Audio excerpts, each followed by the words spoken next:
बच्चा का डोर फिरे तो आपका क्या जाता है। अगर आप इसको कंट्रोल नहीं कर सकते बिल्कुल इजाजत मत दें। किसी बच्चे को जवान करने में बंदा पूरा बुढ़ापा आता है। पुलिस के पास पहले काम है, जराइम कंट्रोल नहीं हो रहे, हर जगह लड़ाई झगड़े पर है, वो इसको पतंगबाजी देखेगी। जब हमने धाती केमिकल डोरों का इस्तेमाल करना शुरू कर दिया है, तोड़ना भी चाहे तो आप तोड़ नहीं सकते, वो आपकी उंगली काट देगी। पतंग की खातिर लोग छतों से भाग के कूद के दूसरी छत पे छलांग मारते हुए अपनी जानें खो बैठते थे। लोगों की गर्दनें कटनी शुरू हुई। लोग अपनी मेहनत मुशक्कत मजदूरी करते हुए घर वापस आ रहे हैं। घर पहुंचने से पहले उनकी डेड बॉडी जो है वो हॉस्पिटल पहुंच जाती थी। कि बच्चा मोटरसाइकिल पे जा रहा था, वो डोर लिपटी और देखें वो with in a few minutes वो बच्चा तड़पने लगा। क्योंकि मुझे तो अपने बच्चों की ज़िंदगी से प्यार है। कुछ डोरे बनाने वाला माफिया था जो धाती तारे बना रहा था, यही अनकंट्रोलेबल हो जाएगा। पतंगबाजी बहुत अच्छी चीज़ थी अगर उसमें शीशा ऐड ना किया जाता। जी दूसरे की पतंग काटने के लिए अगले की गर्दन, बाजू, हाथ काट के रख देते हैं।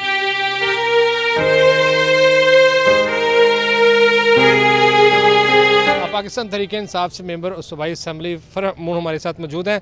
बताइएगा, सबसे पहले पतंगबाजी के हवाले से हुकूमत को इजाज़त दी गई है कि वो मशरूत इजाज़त दे सकती है किसी भी प्लेटफार्म के ऊपर, आप इस हवाले से क्या कहेंगे? सर देखें, पहले तो मैं ये कहूँगा कि ये डोर फिर केमिकल डोर है, अगर आप कंट्रोल कर सकते हैं तो फिर आप इसकी इजाज़त दें। अगर कंट्रोल नहीं करते, किसी माओ के बच्चे आपने क्यों, अब देखें पिछले दिनों एक बच्चे गर्दन लैदा हो गई थी, ये जुल्म है। अभी भी आप देखेंगे 25 साल हो गए पाबंदी लगे हुए, आज भी जाएँ कहीं शहरों में पतंगबाजी हो रही है। अगर आप इसको रोक नहीं सके, आज भी केमिकल डोर चल रही है, अगर आप इसको रोक नहीं सकते तो आगे वाले दिनों में इस पर कैसे रोकेंगे?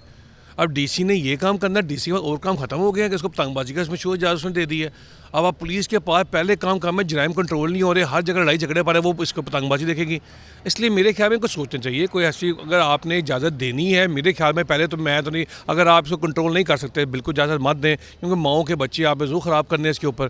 किसी बच्चे को जवान करने में बंदा पूरा बुढ़ापा आता है, वो बच्चा का डोर फिरे तो आपका क्या जाता है। आप सिंपल कहेंगे यार ये पुलिस की गफलत थी, ये तरीका नहीं ठीक। फरह मून ने खुद ज़ाती तौर पर पहले जब इजाज़त होती थी तो पतंगबाजी की हुई है।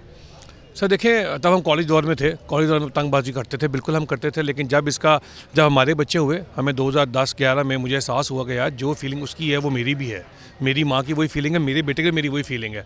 तो लिहाजा जब वो मैं देखता हूँ, पिछले दिनों जो अभी इचरे में वाक़या हुआ है, उसका 22 साल का जवान बेटा था, जब वो फौत हुआ तो उसके बाद दिल जो है ना अब इसकी इजाज़त नहीं देता। मुझे अगर ये बताएं कि अगर महसूस इलाके में मुतलका तमाम SOPs के साथ किया जाता है जिसमें कोई डर खौफ नहीं होता, तो फरह मून जो है वो इस बसंत को मनाएंगे? सर देखिए, मैं पहले बात क्लियर कर दूँ, मैं कह रहा हूँ अगर सर देखिए, मैं इसके ख़िलाफ़ हूँ, मैं बसंत के ख़िलाफ़ हूँ। क्योंकि इसमें जो सूरत हाल देखता हूँ, बच्चों गर्दन रो फिरती है, वो लम्हात नहीं देखे जाते। काइट फ्लाइंग के हवाले से नई तरमीम जो है वो ऑर्डिनेंस पास हो चुका है। आप ज़ाती तौर पर इसको किस तरह से देखते हैं? ज़ाती तौर पे अगर देखा जाए तो मैं इसी पंजाब का सपूत हूँ, यहीं लाहौर में पला बड़ा हूँ और मैंने तो आज तक कभी पतंगबाजी नहीं की, ना मुझे शौक़ था, ना हमारे घर में माहौल था। लेकिन ये एक पंजाब का बहुत बड़ी एक कल्चरल एक्टिविटी है, एक त्यौहार था। इसकी वजह से लाहौर में एक पूरी मईशत थी जो पतंगबाजी की वजह से हर साल जब बसंत का सीज़न आता है, फरवरी का महीना आता है, बहार, मौसम बहार से पहले, तो यहाँ पे होटल्स फुल होते थे। लेकिन बदकिस्मती से पतंगबाजी जो है वो जब इंसानी जान के लिए ख़तरा बननी शुरू हो गई, जब हम उसमें इतना आगे चले गए कि एक पतंग की खातिर लोग छतों से भाग के कूद के दूसरी छत पे छलांग मारते हुए अपनी जानें खो बैठते थे। जब हमने धाती केमिकल डोरों का इस्तेमाल करना शुरू कर दिया, ऐसी केमिकल डोर के आप उसको अगर तोड़ना भी चाहें तो आप तोड़ नहीं सकते, वो आपकी उंगली काट देगी। तो जब लोगों की गर्दनें कटनी शुरू हुई, जब मोटरसाइकिल सवार लोग अपनी मेहनत मुशक्कत मजदूरी करते हुए घर वापस आ रहे हैं, घर पहुँचने से पहले उनकी जो है वो डेड बॉडी जो है वो हॉस्पिटल पहुंच जाती थी, तो उस वक्त हुकूमत ने इस पर सख्ती की क्योंकि ये ख़तरा बन गई थी। अब गवर्नमेंट ने उसको रेगुलेट किया है और उसकी रेगुलेशन में सबसे पहली चीज़ ये है कि काइट मैन्युफैक्चरर्स, डोर बनाने वाले, इनको रेगुलेट किया जाए, इनको रजिस्टर किया जाए, इसकी स्पेसिफिकेशंस दी जाएँ। और जो पतंगबाजी का शौक़ रखने वाले हैं, as a sport, kite flying एक स्पोर्ट भी है, तो वो पहले अपनी एसोसिएशंस डिप्टी कमिश्नर्स के साथ मुतलका ज़िले में रजिस्टर कराएँ ताकि इसको एक सेफ़ अंदाज में।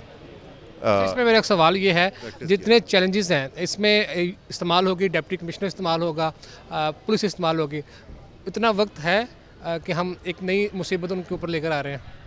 देखें, वो एक लॉ पास हो गया, वो फंक्शनरीज ऑफ द स्टेट हैं उन्होंने रेगुलेट करना है, ये अब उनकी जिम्मेदारियों में शामिल है और उम्मीद करते हैं कि वो इन जिम्मेदारियों को खुश उसलूबी से सर अंजाम देंगे। काइट फ्लाइंग के हवाले से नई तरमीम जो है उसका ऑर्डिनेंस पास हो चुका है, ज़ाती तौर पर आप इसको किस तरह से देखती हैं? मैं ज़ाती तौर पे जो काइट फ्लाइंग है उसको पसंद नहीं करती। लास्ट जो फैसलाबाद का इंसिडेंट हुआ था, आपको याद होगा कि बच्चा मोटरसाइकिल पे जा रहा था, लड़का यंग एज का था, वो डोर लिपटी और देखें वो with in a few minutes वो बच्चा तड़पने लगा। मेरे लिए तो ये हॉरिबल सीन है और मैं उसको नहीं भूल सकती। हाँ, हमारी गवर्नमेंट महदूद पैमाने पे परमिशन दे रही है, सुना गया है। मैंने अभी एक देखा क्लिप, उसमें था सोशल मीडिया क्लिप में, वो ये था कि जी 2001 का जो मेरा ख्याल है आर्डिनेंस था उसको मनसूख करके तो नया ऑर्डिनेंस सिर्फ तरमीम ये की गई है कि हुकूमत पंजाब जो है वो एक पैरामीटर्स के साथ मुख्तलिफ SOPs जारी करके वो जारी कर सकते हैं। ये सुना कि जी अंदरून लाहौर साइड पे अगर DCs परमिशन देंगे, with the permission of DCs वो अलाउ किया जाएगा, कि अलाउ किया भी जाता है या नहीं। लेकिन मैं तो इसके सख्त खिलाफ इसलिए हूँ क्योंकि मुझे तो अपने बच्चों की ज़िंदगी से प्यारे कुछ भी नहीं है। गवर्नमेंट देखिए वक्ती तफरीक के लिए कर रही है, आप नहीं समझती अभी बहुत सारे चैलेंजेस हैं। जब आप इसकी इजाज़त देंगे माफिया भी एक्टिव होगा, दोबारा वही काम होगा, आपकी पुलिस भी हरकत में आएगी।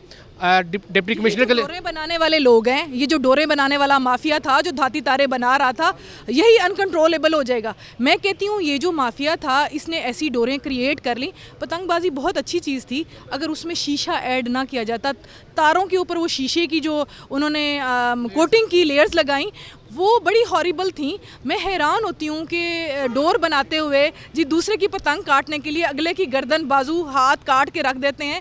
मुझे समझ नहीं आती कि वो जो माफियाज हैं उनको ये ह्यूमन हेल्थ, ह्यूमन लाइफ से ज़्यादा इम्पोर्टेंट उस डोर की। कहीं ना कहीं मुस्लिम लीग नून का ये फैसला गलत है। देखिए मुस्लिम लीग कहीं ना कहीं मेरा ख्याल है कि अल्लाह करेगा कि ये होगा ही नहीं। बहुत शुक्रिया आपके वक्त का।